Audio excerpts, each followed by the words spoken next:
Hello students, मैं नीरज शर्मा एक बार फिर से एक एक्टिविटी के द्वारा ये देखेंगे कि कोई दिया हुआ दर्पण अवतल दर्पण है या उत्तल दर्पण है, यानी कि कॉनकेव मिरर है या कॉन्वेक्स मिरर है। आइए देखते हैं।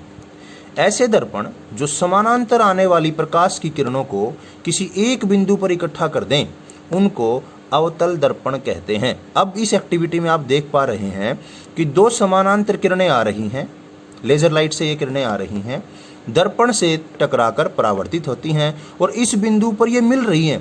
आप ध्यान से देखेंगे तो यह बिंदु वह बिंदु है जहां परावर्तन के बाद किरणें इकट्ठी हो रही हैं। ऐसे दर्पण जो परावर्तन के बाद किरणों को किसी एक बिंदु पर इकट्ठा कर दें, उन्हें हम अवतल दर्पण कहते हैं। यह जो बिंदु है, इसको उस दर्पण का फोकस बिंदु भी कहा जाता है, यानी कि अवतल दर्पण पैरेलल आने वाली किरणों को परावर्तन के बाद किसी एक बिंदु पर इकट्ठा कर देता है। उस बिंदु को जिस पर ये इकट्ठी हो रही हैं, उसको हम फोकस बिंदु कहते हैं, यानी कि एफ कहते हैं। अब हम किसी स्केल की सहायता से किसी अननोन मिरर की फोकस दूरी भी ज्ञात कर सकते हैं। कैसे?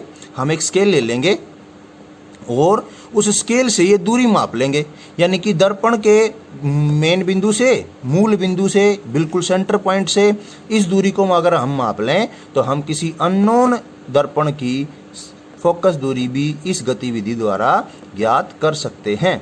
आइए अब उत्तल दर्पण को देखते हैं।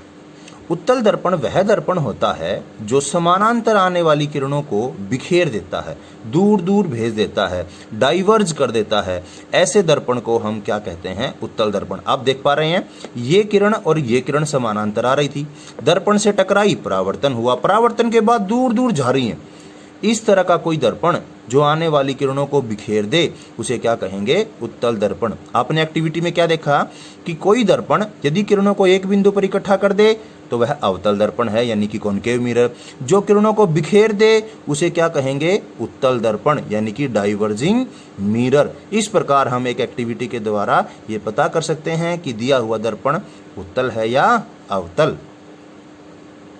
आप एक बार इस एक्टिविटी को दोबारा देखें, आपको अच्छे से समझ में आएगा कि किस तरह से उत्तल दर्पण और अवतल दर्पण को अलग अलग किया जा सकता है। एक्टिविटी देखने के लिए धन्यवाद। एक्टिविटी आपको कैसी लगी आप कमेंट करके जरूर बताएं। Thank you.